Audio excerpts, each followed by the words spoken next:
Welcome to the Necromancer Review channel, and tonight we're looking at the Mandalorian episode 22, Buns for Hire, in terms of Lizzo's great big buns, where she cannot seem to even walk straight. I don't know. Jack Black, too. Jack Black has kind of gone the way of the seed, hasn't he? Jack Black was just being Jack Black. He was probably stoned out of his head or something, honestly. Jack Black, Hollywood actor on drugs? Come on. Really? Where are you going with this? Who else did we have? We had Doc Brown, Christopher Lloyd. Yeah.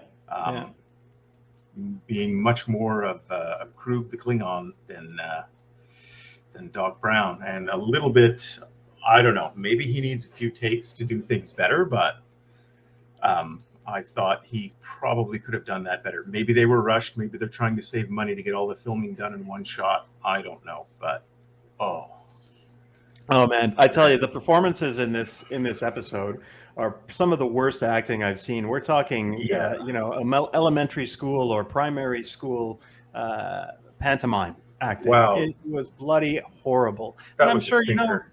It was a real stinker. Oh. The impression I got from Christopher Lloyd was, I really don't want to do this story, but I suppose it's my last chance to get into Star Wars because he's no spring chicken, as we both know. Yeah. But he's a very good actor. I mean, his intensity as the Klingon commander is just brilliant. I trust my instincts, right? Compared to what we saw here. Gosh. Oh my Lord, please. Yeah, wow. This one is really for the garbage heap, and that's saying something. For it Disney really Star is. Wars, that really is saying something. Oh, so let's do your spoiler-free impression then. Should we recommend that you watch this one? No.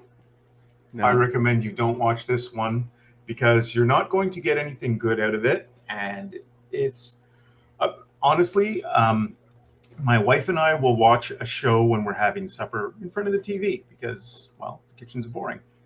And lately we've been running out of stuff to watch during dinner, so we've gone to 1970s Land of the Lost.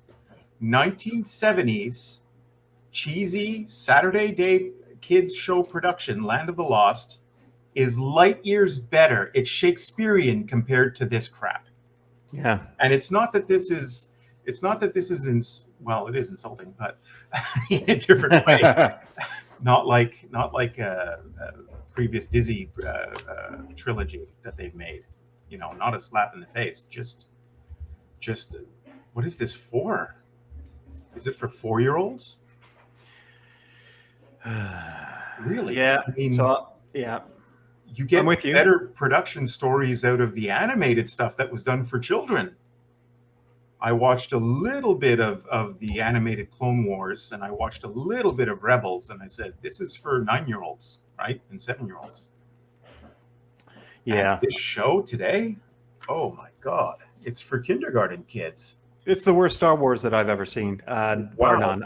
I mean, it is on the mugging for the camera that you get from Jack Black. So first off, my spoiler-free review is a 2 out of 10. Don't watch it. Don't waste your time. All it's going to do is make you angry. Is it pretty? Is there color? Is there movement? Yes. Oh, so yeah. If you're less than 2 years old, less than 3 years old, good for toddlers. And that's where you stop. Yeah, very colorful, very beautiful visuals. Yeah.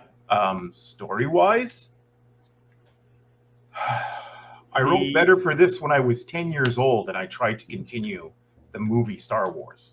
Yeah. I wrote better material than this. Yeah. Honestly. The Christmas special was better. Yeah. The Christmas special is bloody horrible. And I was 10 at that time, by the way. Yeah, I was 10 when the Christmas special came out. Yeah. Just pick up Alan Dean Foster's Splinter of the Mind's Eye. Man. Yeah. Really. So we've got. Let's spoil the episode. Okay. Let's move into spoilers for the episode. Let's move into spoilers now. Yeah. So I suppose the good parts of it, well, the goodish parts of it, Bo-Katan gets hold of her darksaber, which she needed to have. Well, I like this part in the beginning, actually. You like this, yeah? Yeah, I thought this was okay. I mean, it was really overdone. You knew she was going to eat the fish. It was cute. I didn't know it was a female at first. It's hard to tell. Apparently, cephalo humanoids seem to have mammary glands for some reason, but there you are. Whenever you see a reptile, that includes the predator from 20th Century Fox, or you see a reptilian that has mammary glands, something's wrong. Yeah. Could it be convergent evolution? No. They barf up partly digested food for their young to have. They have different digestive systems than we do entirely. The young can handle it. Anyway. We get the Mandalorians doing their mercenary stuff. So this is Bo-Katan's other crew. They're doing their mercenary stuff. And we have this Romeo and Juliet storyline going between this prince of the Mon Cals here and this, I guess, whoever she is. A little bit overblown, but what the hell? A little bit overblown. I was a bit creeped out by this sequence where she's kind of feeling him up with her tentacles, but what are you going to do? I thought it was going to become a mind flayer from D&D, previous D&D. I don't know. I see this, and I think this is reminds me of Cthulhu, and she's about to just rip his skin off, right here. Yeah, kind of hard. Don't do it. Don't suck my brains out. Well, if you're in Disney Star Wars, they've already been sucked out. So that's the one. Oh God. Yeah. What can we do? What can we say about this? Nothing good. Nothing good. I mean, you know what? It's not horrible. It's not great, but yeah, okay. You got to fill TV during the week. Fine. It's okay. It's not bad compared to what's coming next. Yeah. What's coming next is just awful. Well, I mean, we get to see Bo-Katan blasting around this planet where she's tracked the her Mandalorian mercenary crew, right? And she's taken Din Djarin along with her. Maybe he wants to sit next to Mummy. Din the jerk off, Din whatever we're going to call him. We got to find a good nickname for him. Yeah, and of course, Baby Yoda's along for the ride, and there's R5D4 in the background. 1975, R5 from 75. Yep. And so off they go to this planet, and it looks like the Epcot Center. If you've ever been to Disneyland, Walt Disney World, Epcot Center looks a lot like that. Or what was the one they had something in Montreal, Expo 67, was it, or 76?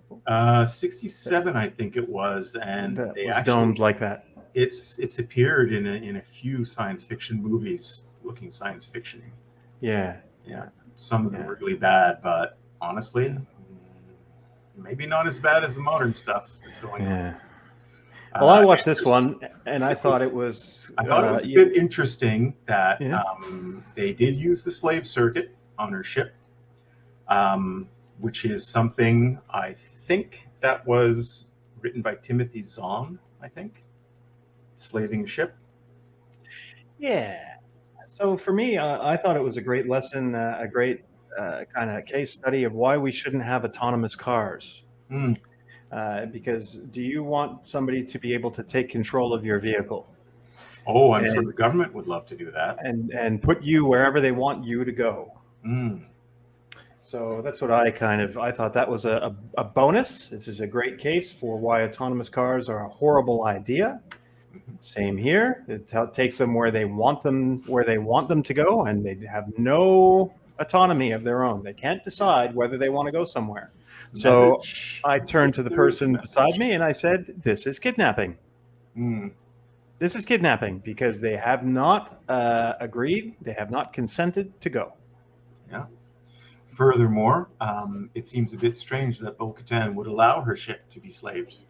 Yeah, that does seem odd. Oh, we're not supposed to be using the word slave. Oh, well. Yeah. Use whatever words you want. Words don't hurt people. Here's a hint. And if they do, they need to harden up. Yeah, slavery's happened to basically every civilization through time. Yep. Nobody gets a monopoly on it. Yeah. So then we meet Lizzo and Jack Black. I hope you like secretions, says Jack Black. Huh. And it appears our salamander couple, our amphibian couple on the right, very close to the head of the table, seem to have gotten over here. I understood they were very rare species. Yeah. Maybe they've been obtained by this couple. Now, if you pay attention in the very, very back of this shot, you've got, looks like a security guard on the left and on the right, or some type of guard. Maybe they're just servers, because this is another case for, government overreach, where they talk about having a droid problem. There's a problem where droids are malfunctioning. They're using ex-battle droids on this planet, or ex-imperial droids that have been reprogrammed, reconditioned. And they can't really deal with the problem that's coming up because the society is completely disarmed. They have no weapons with which to combat the problem, and that's why they have to hire Mandalorians. So, is this a pro-gun control case, or is this a anti-gun control case? It's hard to tell, isn't it?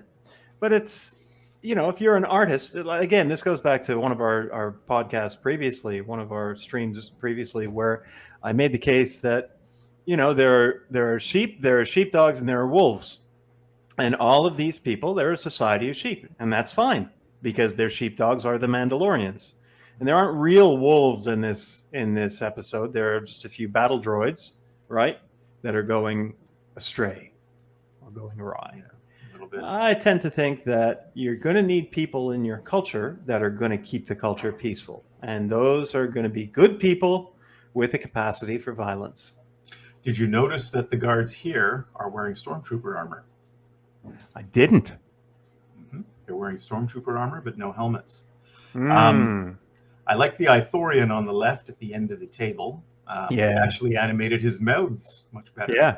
First time we've seen that happen. Yeah. I haven't seen his mouths animated before like that. Nicely done.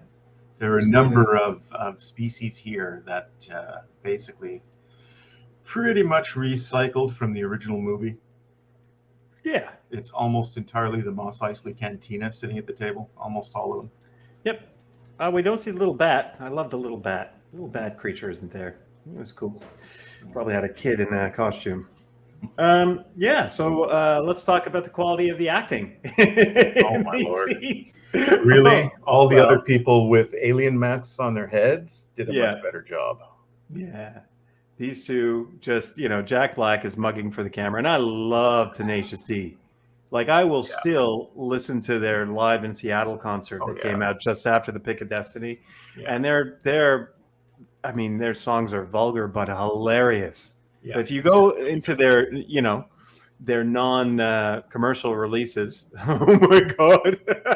That's so funny. I don't know about this lady Lizzo. I thought she was very sweet, very nice. Sure. Yeah. I thought she was like 19 the way she was acting. Oh, really? Honestly. Apparently she's a really good musician. I don't know of anything that she's released. I've probably heard it on the radio, but I don't know. I don't associate it with her.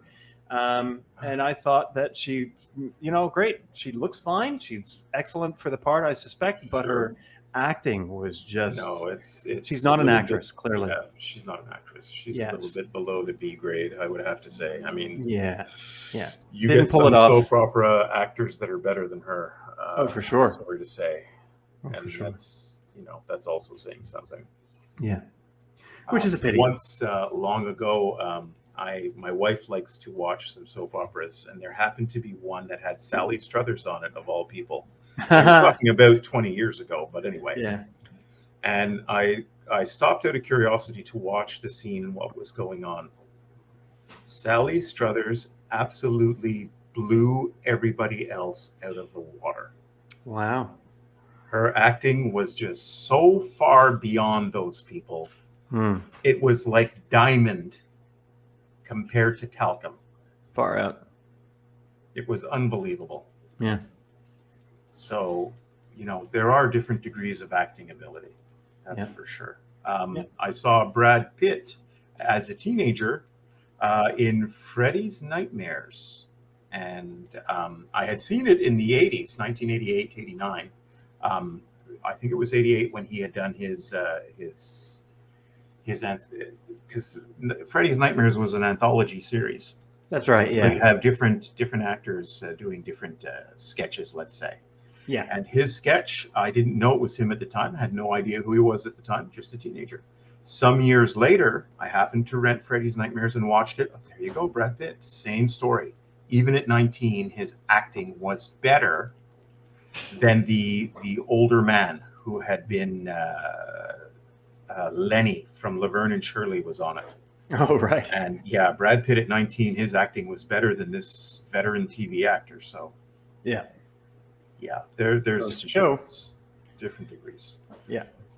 So speaking of acting, that was a little not what we were hoping it would be. But Jack Black has done better. Christopher Lloyd has done better. It's just a disappointment. Yeah. Disappointment is the only way I can describe it. I did like the diplomatic approach from Bo-Katan, contrasted with let's get the job done approach of Din to jerk off. And he wasn't Din to jerk off last season, by the way. He's just become a little bit of a Din. What do we call it? A simp, a beta male simp. Jin the beta. Yeah. But, at one point he just takes charge and he sees these battle droids and he's like, you know what? We got to find out which is the battle droid that's got the problem. So I'm just going to start kicking them. And I'm like, yeah, that's the kind of approach I would take. Start kicking these battle droids. Quite honestly, he could have done this entire... Jin could have done this entire investigation himself. He didn't need Bo-Katan. Yeah, he doesn't need her. And it's a story that should have been his alone. Yeah. Look, I like the side quest. So I always like that about The Mandalorian. Like every episode is a side quest, and you have the season's overarching quest in behind that. And you usually bookend it with that. And I really like watching the Mando going around and being the Mando. But he's not being the Mando. He's being like the impatient bad cop compared to the thoughtful, intelligent cop. Right? In this episode. And sorry, no, it's not what I signed up for. It's not working. It's not what I signed up for at all. So then, of course, you get some cool action, and then they end up in a droid bar. Like, what the hell is this? What the hell is this? In the droid bar? Because now, let's see. When we first started, I've thrown out all my Iron Man comics leading up to Ironheart. And leading up to Ironheart, Tony Stark was dead, but kind of being kept in a coma-like state, right? Okay. And he had a presence in the cloud, like a virtual Tony Stark in the cloud. Oh boy. And Jocasta was one of the main characters, and she's an android. And this might have even been in the Ironheart storyline, but essentially it was like there was this AI terrorist, and there was an AI bar, and it's like this android terrorist because he wanted android rights or synthetic life form rights, and it's the same type of thing as you see going on here. Well, it seems that lately a lot of stories are plagiarizing previous material. It wouldn't surprise me if the story group had gotten it from that. I mean, I'm not saying that's what they did, but you got to look at the evidence and say, wow. Yeah, it seems that a lot of the authors in Hollywood, they're really plagiarizing a lot of stuff, and as I've said before, if you're plagiarizing the previous writers of something you now own as a property, it's still plagiarizing. Yeah. So it's not original. Yeah, it's not. I mean, there's a difference between fan service and callbacks and paid plagiarism, isn't there? Right? So, we're not honoring anything here. We're just, Why would droids have a bar? Just because of one line a bartender said in A New Hope? We don't serve their kind here? Yeah. Is there a place where they do get served? No, they're robots. If there's a problem with them, you take them to the maintenance center. Yeah. They get repaired there. Pretty stuffed up, eh? Yeah, they get dipped into a lube bath like 3PO did if they need one. Yeah. And then we have another body positivity character. This is unhealthy. It's okay to call people fat because it's unhealthy. They're going to die sooner than you will if you're fit. Okay? So this normalizing fat people on the screen, this is not the ideal we should be living up to. Feel free to post your hateful comments down below. I'd be happy to respond to those. But facts are facts. That's right. Why do we have a bloody a morgue for a freaking robot? It's insane. It's just seriously. Which moron wrote this? I mean, I think I've just had an epiphany. This episode is a comedy. It's a comedy. Of course, Jack Black's a comedian. Everything in here is in here to make us laugh. It's a comedy. It's actually quite funny, isn't it? No, it's just sad. I'm sorry. Yeah, it's just sad. It's just painful. It's so painful, isn't it? All right, so they find out that it's droid blood. Droid blood with nanites or nanobots in it that's been infected. And guess who did it? Good old Chris Lloyd did it because he's a separatist and he believes in Count Dooku. Nice that he believed in Count Dooku, but that's the only nice thing about it. It's just so transparent, so ridiculous, so amateur, so poorly executed. Yep. Talking about plagiarism, how about this plagiarism here? Did you catch this plagiarism? Let's see if we can find it. But here's your plagiarism. Did you notice? Did this remind you of anything? This game? Well, obviously it's croquet, but yeah. Can we think of somewhere else where a queen and a king are playing croquet that's associated with Disney? Just like Alice in Wonderland. Yeah. You haven't seen it in the last decade, whereas I have. Yeah, well, go back and watch that, viewers, because it's much better quality than this. That's true. That's true. And Grogu gets knighted. He's now a knight of the realm, and for absolutely no reason. Maybe for helping the queen cheat in the game. I don't know. He gets knighted because she likes him because he's cute. Yeah. And then we get one of the worst combat scenes I have ever seen. So if you are a female, and I don't care how strong and tough you are, even if you're a male, and a male of, what does this guy look like, $180 or so? And a male of $180 hits you in the face with a gloved and armored hand, you are not getting up quickly. You are not getting up quickly if you're a guy, never mind a girl. Yeah. Sorry. Okay. There are enough videos showing what really happens on YouTube. Yeah. You watch a boxing match. I would have to say this wasn't the worst fight simply because she didn't beat the crap out of him immediately with zero effort. Right. That I saw that on Strange New Worlds, where an old woman beat up a nice young security guard. And that was it for Strange New Worlds. At least this fight had a little bit more to it, but really, yeah. Like, I would have believed this fight proceeding the way it did if they both had their helmets on. That would be a different story. That's different, yeah. That's a different story. Then okay, but with the helmets off, used her guile, used her experience, used her knowledge.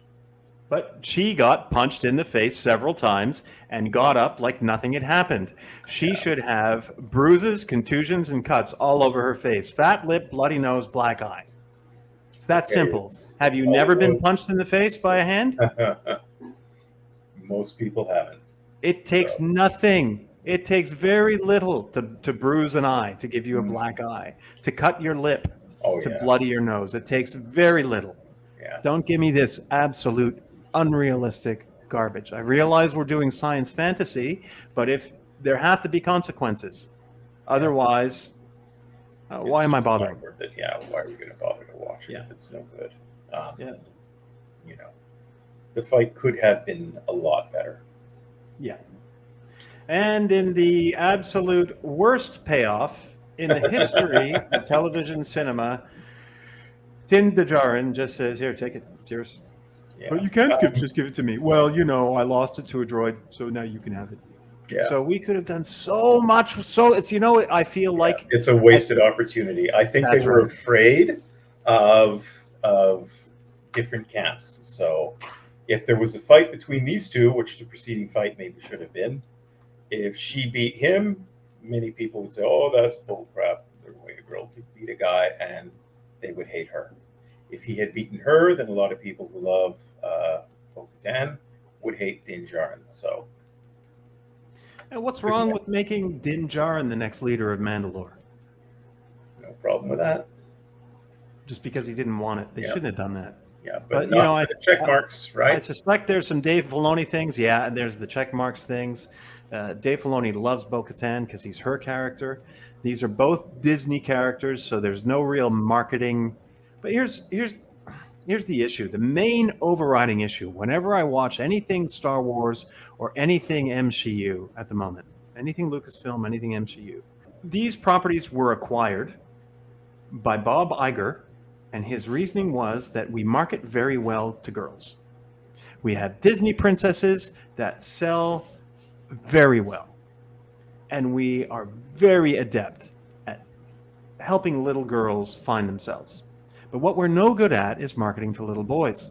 And that's why we want to acquire the properties Star Wars and Marvel. We want properties that boys will gravitate to and start marketing towards boys. Well, what the have they done with that? All they have done is taken it and turned it into another set of Disney princess properties. Mm-hmm. That's what they've done, man. Yeah.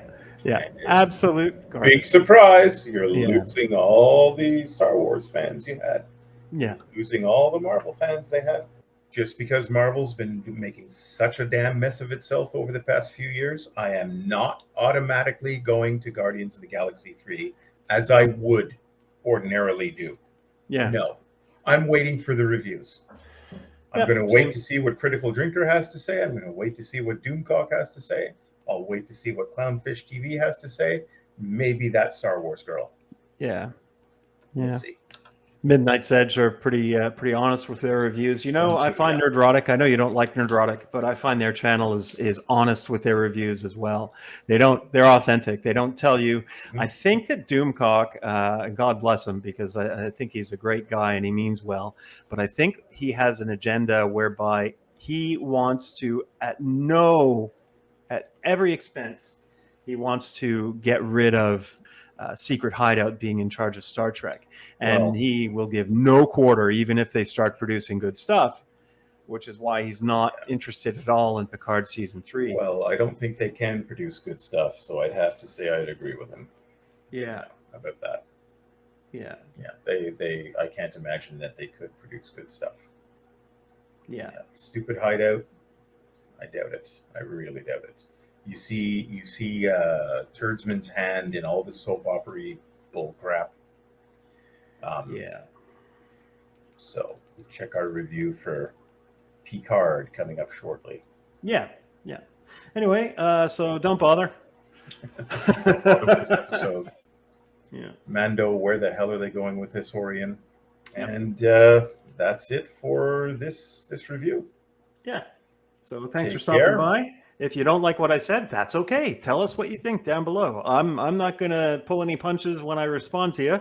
So don't pull any punches when you leave your comment, right? If I can give it, I can take it. But I'll listen to you and I'll read your comments and I'll tell you what I think and I'll consider what you think. I'll consider it honestly. I won't just be an idiot who's arguing for the sake of arguing.